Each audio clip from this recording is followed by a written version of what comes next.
Well, this is breaking news. What can we say? Is it that the Boko Haram has killed the Greenfield University students, or what exactly?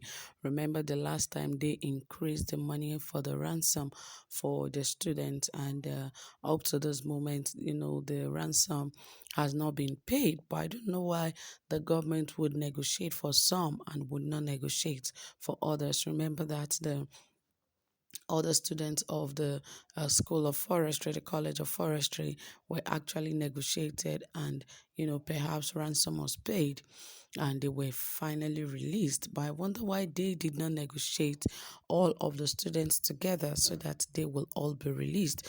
Because right now, the abductors have actually cut off communications from the parents. Earlier they were communicating with the parents.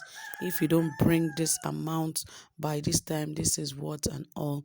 But this time around, they are not even getting connected. I know how terrifying this can be to any parent that has a child in such schools. Is it that parents will not be able to send their children to school anymore? Or what exactly is going on in the country? Because our presidencies seem not to be taking all of this seriously. Perhaps because their children are not involved. Because if their children were to be involved, they wouldn't be taking all of this with levity.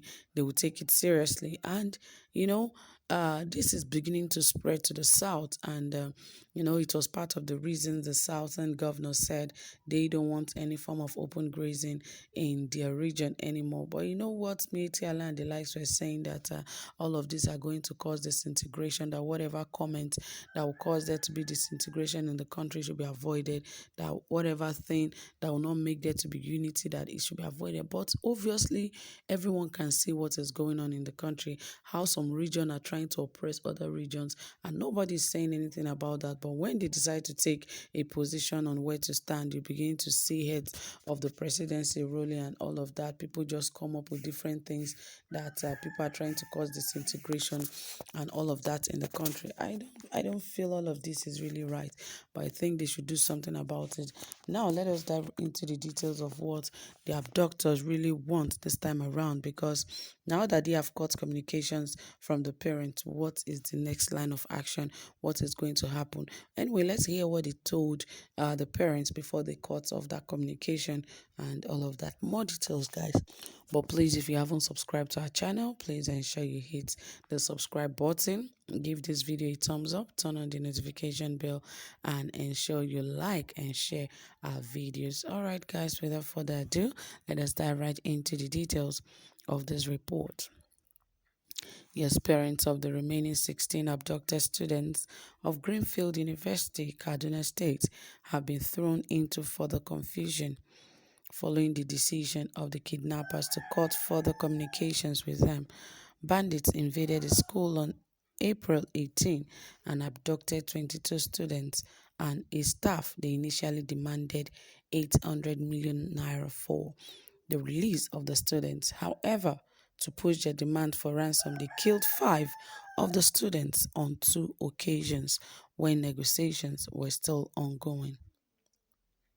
Sources said the last time the kidnappers called any of the parents was on April 8 days ago, during which they made fresh demands of 10 million naira ransom on each of the 16 students, and a staff of the university is still being held, which comes to 170 million naira.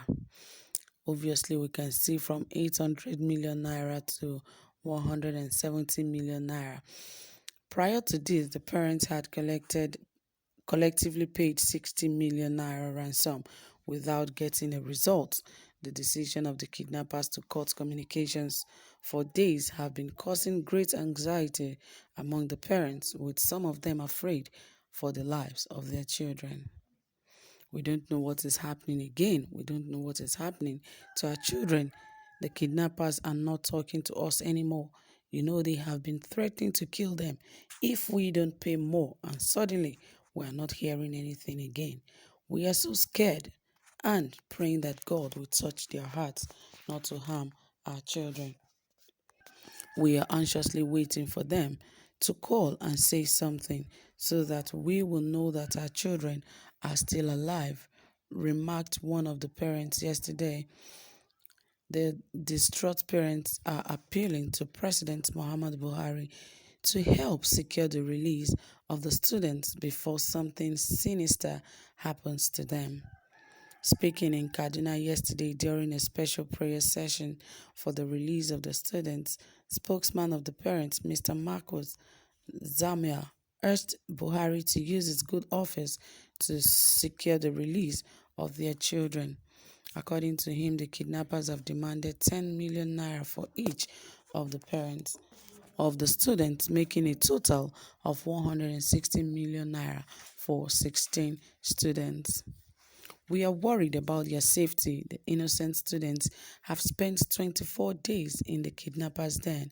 Even after we, the parents, have collectively paid them over 60 million naira ransom for the release of our children, they failed to release them.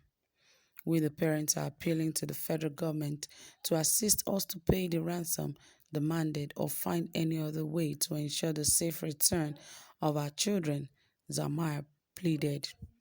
One Sani Idris Jalingo, the leader of the bandits who abducted the students, had in an interview with the Voice of America VOA Hausa service on May 3rd threatened to kill them if a ransom of 100 million naira, in addition to 10 new Honda motorcycles, were not provided the following day.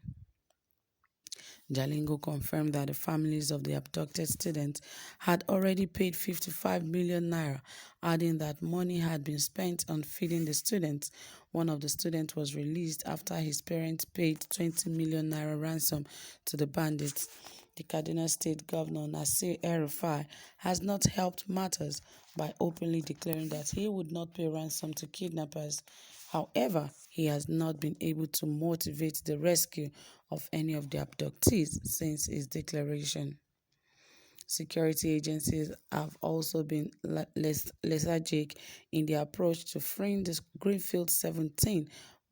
Most Nigerians still cannot comprehend why they cannot track the location of the abductees and rescue them, despite previous numerous communications between the parents and the kidnappers. The federal government and the Kaduna State government and security agencies have come under intense criticism for their failure to secure the abducted Greenfield University students after 28 days in the dungeon of their abductors. After the kidnappers killed the first three students, the leader of the Pan-Yoruba sociocultural group, Afenifere Pa Ayo Adebanjo, remarked that it was regrettable that security situation could break down so bad in a regime led by a retired army general. What a failure of a retired army general. Well, that was the intention Nigeria felt he would make things better, but unfortunately, he is a failed general. Yes, that is what we can call him because he never met any of the expectations that Nigerians were expecting of him. But anyway, guys, that is it. What can man do? We just have to wait on God to give us the best. So that is it, guys. Thanks so much for listening. Please drop your comment and also give this video a thumbs up. Do have a pleasant time. Bye for now.